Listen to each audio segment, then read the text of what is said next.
Hello and welcome to the magnificent city of Chichen Itza, located in Mexico's Yucatan Peninsula. You can set your controllers aside. You're not going to need them here.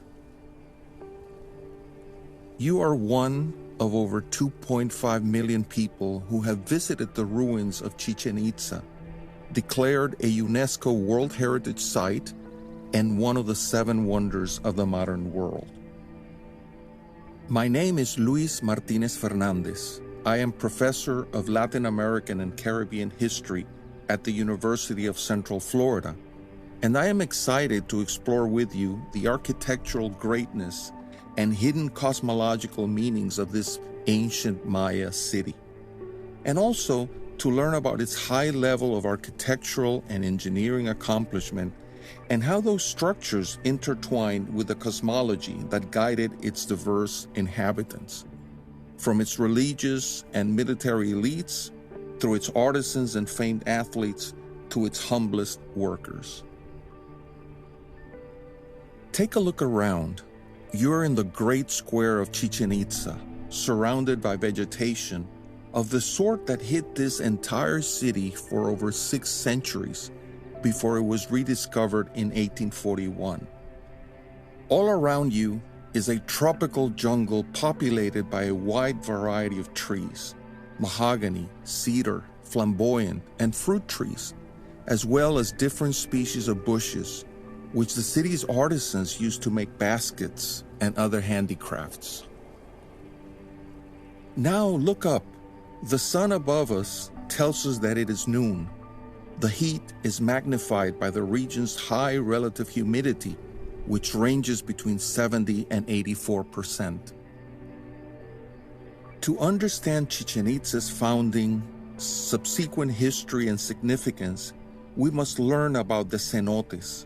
Cenotes are underground aquifers which are sometimes exposed as sinkholes. Cenotes, which in Maya means green water, were considered axes of the world, sacred connectors of the living world on the surface and the underground world below. You cannot see them from this location, but there are 2 of them in this precinct. One behind the vegetation to your left, deemed sacred by the city's founders, and another to the right, used as a source of drinking water. The city derives its name from the words Chichen, meaning mouth of the well, and Itza, water sorcerers, an allusion to the Itza people who founded the city in the middle of the 6th century. The Maya believed that Chac, the god of rain, brother of the god of the sun, inhabited the city's sacred well and made offerings to him in order to secure abundant rain.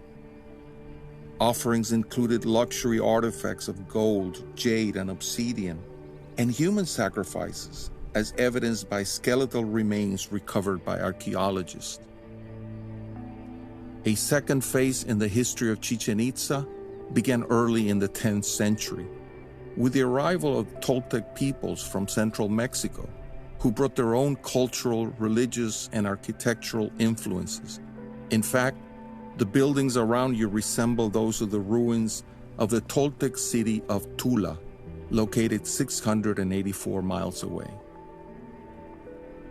Let's pay attention to the structure in front of us. You're facing the western side of Chichen Itza's most important and iconic building, the Castle of Kukulcán.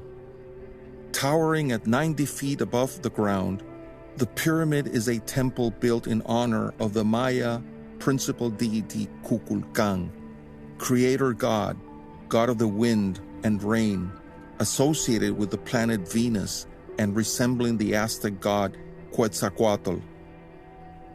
Like Quetzalcoatl, Kukulcán is represented as a plumed serpent. In Maya, Kukul means feathered and Can means serpent.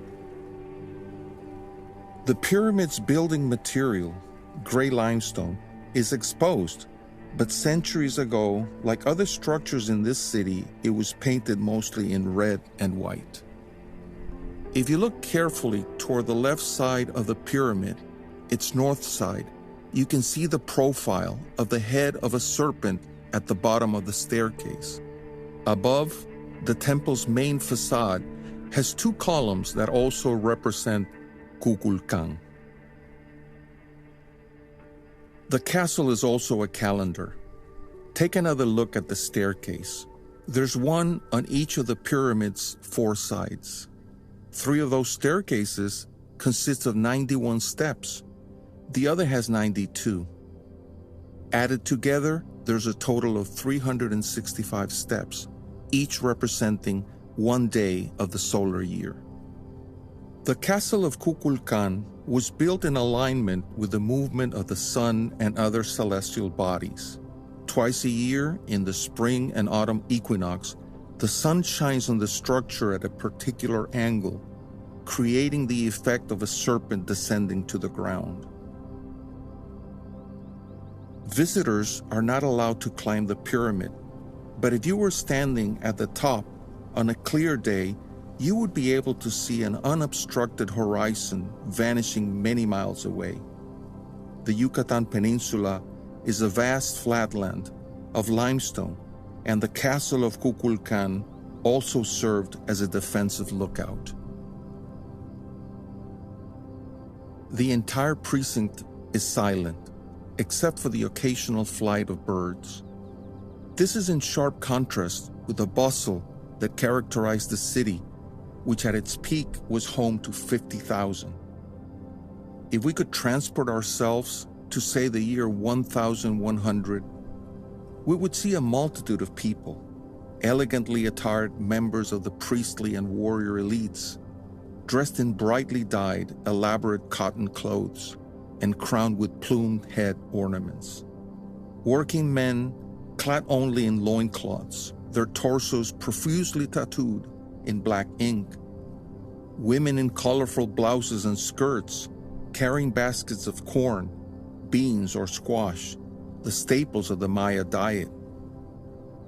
Musicians playing drums, flutes, and rattling instruments, and children running around, as children have always done throughout the world. If you look in the direction opposite to the castle of Kukulkan, you will see one of my favorite structures, the Temple of the Jaguars. The sanctuary located on the top looks down on the ballpark behind it. Imagine that you're a member of Chichen Itza's priestly or warrior elite. On the ground, some of the city's most athletic young men are playing a fast-paced game of pot atok, a ritual sport played in tribute to Maya gods. 2 teams are playing, each trying to score by shooting a rubber ball through a sideways stone hoop. But it is not as easy as it sounds. Players cannot touch the ball. They must hurl it by hitting it with their hips or shoulders. Introduced by the Olmecs, who Aztecs referred to as rubber people, the game was ritualized battle.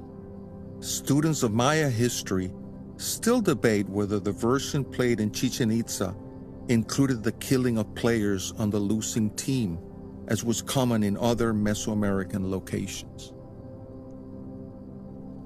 It has been a pleasure to spend time together, exploring the wonders of Chichen Itza, its architectural marvels, and their hidden cosmological meanings. We barely scratched the surface of this city, whose population fled mysteriously around the year 1200. But Chichen Itza remains alive, gradually unveiling its secrets to generations of archaeologists. Take one final look at the castle of Kukulkan. It appears as a single structure. Layer by layer, archaeologists have found that under the surface of the main structure, there are even older ruins, temples within temples, next to a cenote that remains underground. With every new discovery, Chichen Itza reveals secrets from our ancient past. We keep coming back to Chichen Itza to hear its ruins tell us the fascinating story of the Maya people who once lived here. Thank you for exploring the city with me. I hope you will visit it in person sometime in the near future.